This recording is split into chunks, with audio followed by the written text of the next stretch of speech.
Yu-Gi-Oh! Mint.com is now TradingCardMint.com. Please check out their selection of over 20,000 cards with prices cheaper than TCG Player. A lot of you have been requesting, hey, Robbie, can you actually make an updated list for whatever's going on after Extreme Forces? And a few of you other guys were like, can you do Counter Fairy? You know, decks came out, last week, and we haven't seen any content from you.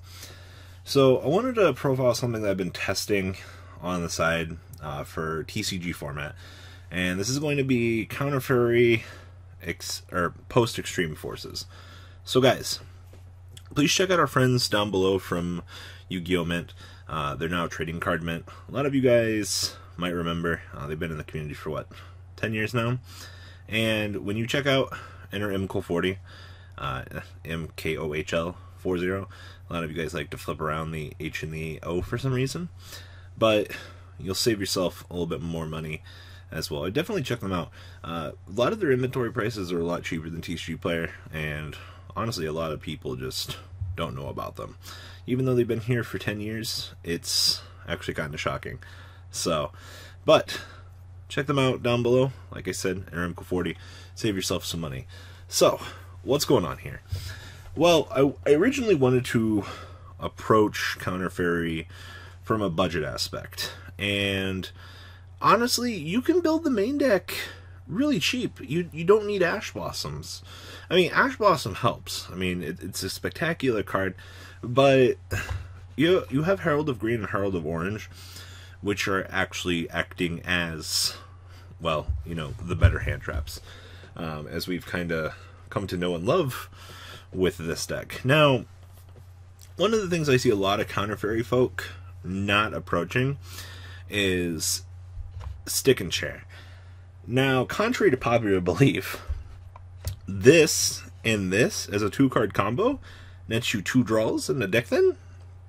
Why are we not approaching this? I don't know what the mentality is about this, but most Counter Fairy players, do they not consider this an engine in and itself? Because if I can first turn make an Ouroboros down here and rip a card from your hand, it's such insane value. Plus all the counter trap cards that you're going to have backing it up. But most people, they think of Counter Fairies as this defensive shell that I have to sit here and not allow you to play the game. You need draw cards in your fucking deck. So keep that in mind. Also, if this deck list looks familiar to you, it is based off of the OCG list. We built a couple different versions outside of that one, but I'm not going to lie to you. Every time I would look at the other list and watch them be tested, they just didn't seem like they flowed as well as the OCG list, because there are just honestly a few things that kind of seems better.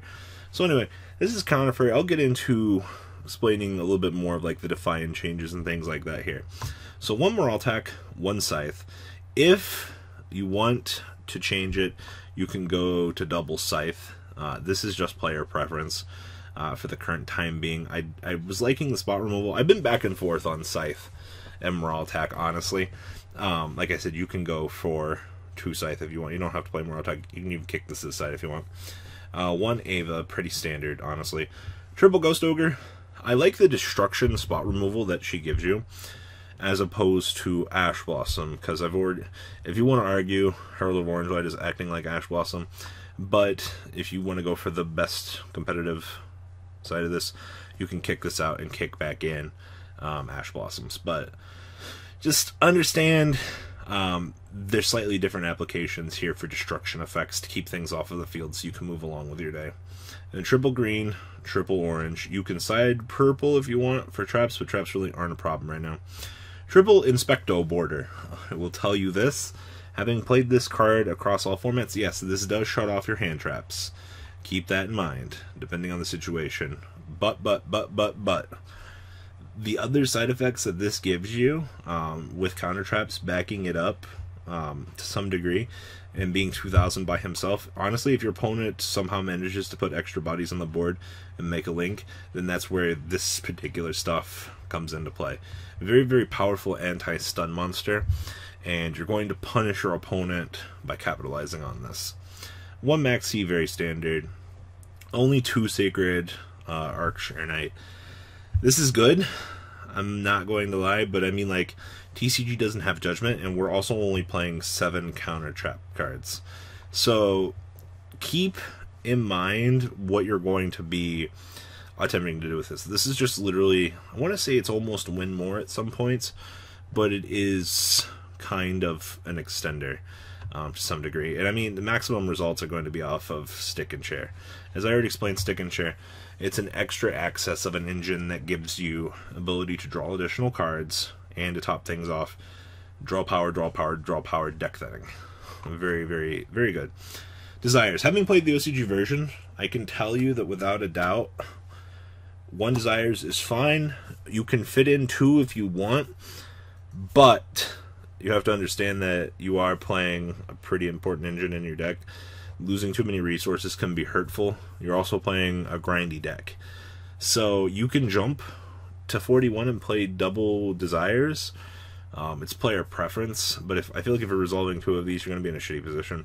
Then 2 Duality. You're not special summoning in this deck except for this and this, especially turn 1 if you don't have Mr. Stickman.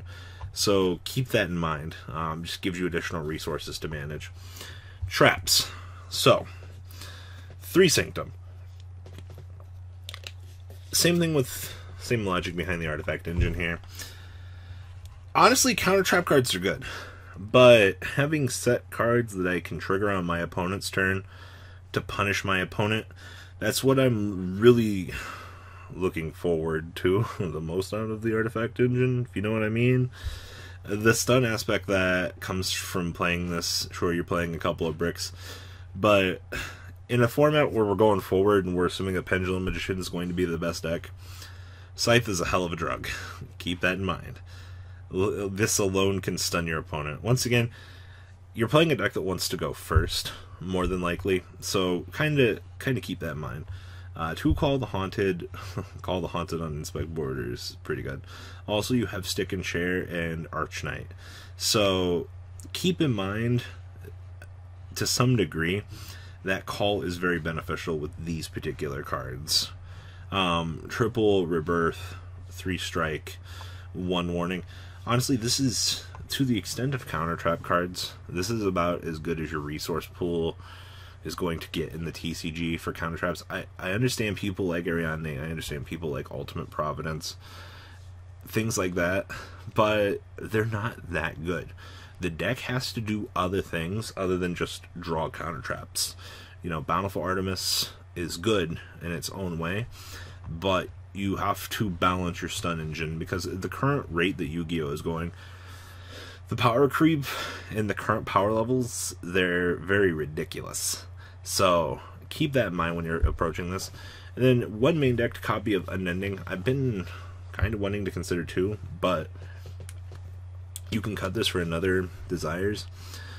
This is mainly here for if you come across Pendulum Magicians in the main deck. If Pendulum Magicians become better than Spirals, or if we get a list that predominantly forces us closer to Magicians, you're probably going to be playing 2 copies of these in the main, for sure, 100%. So just something to keep in mind. The extra deck, not super important, considering that this is a tuner, these aren't tuners. Well, actually, he's a tuner. This is not a tuner. I gotta correct myself there. Tuner. But you can obviously bring out Avenging off of Rebirth. These are kind of just, I mean, they're here for resources. Your most important ones are Avenging, Amaterasu, and honestly, Ouroboros and Deltaros. Those are going to generally be your big 4. Anything that you include in the extra deck beyond that is at your own discretion. Keep that in mind. You can kind of build around there. Just understand that whatever the fuck you're making with Stick and Chair is going to require at least 3 materials. So it's what sucks the most. I mean, hey, you can make Link monsters, I guess, for what it's worth. But first turn Ouroboros with Stick and Chair, pretty ridiculous. Side deck, 1 copy of Sphere Mode. You can go to 2, but once again, Anti-Spiral Hate, Dark Hole Regeki, standard main board removal, Magical Spring because we hate Pendulum Magician, 3 Evenly Matched because, well, honestly, if we're going second, we can evenly our opponent and set all of our counter trap cards. This is actually a really good utility card for this deck. Keep that in mind when you're approaching this particular matchup or looking at this deck, because this card is a blowout. You don't need this, but it definitely helps with the mentality behind this deck as a stun mechanic, because depending on where you know your opponent's board can set up, you can use these as you need to, and then you can clean up the rest of the mess from there. If your opponent's ending board's not going to be spectacular, you can hold these for the next turn. 3 Mirror Force, just board wipes. You can cut these for better cards. Torrential board wipe, and then 2 copies of Unending, because I really hate Pendulum Magicians so much. So, honestly, this is my current experiment going forward for Counter Fairy Stun Fairies, whatever the fuck you want to call it. Honestly, kind of scroll through here and look at these hands really quick. Kind of give you guys an idea of what's going on here. I've already seen a couple of interesting hands. Inspect Border. My one complaint about this hand is if you're going second, you're going to draw this. I mean, you have 1 hand trap loaded to kick off the chair if you need, plus you have this, and then you can capitalize off of this. I mean, you have 2 ways to disrupt your opponent. This and Ava is actually not terrible. You have Avenging to set up. Dead Moraltac. I cry every time. This hand's actually pretty fucking good. You have Scepter and Chair with Sanctum. Your opponent's not beating you, I don't think. This is fine because you can duality into the Scepter and then just laugh as you hold it for the next turn. It's actually pretty good as long as you can get through and do your thing. Once again, duality gets us Inspect Border. We set this in Unending and we kind of just start calling it a day. We got Return and Stick. Alright. And we can also duality for the Sanctum. That's actually a pretty good hand. Not all the hands are going to look spectacular with this deck. I mean, you have a couple of odd pieces, aka Ava. But, I mean, Ava does get you other hand traps. So, just interesting trade-offs. But, guys, please check out YugiOhMint.com down below. This is literally just... It seems like it's one of those good shit decks. But, the concept in theory, I really liked when I first saw it in the OCG. And I'm still kind of enjoying playing it to the TCG. So yeah, as I said, check out TradingCardMint.com down below in the description. And remember guys, enter MQ40 on checkout and save yourself a little bit of money over there. Alright guys, I'm out.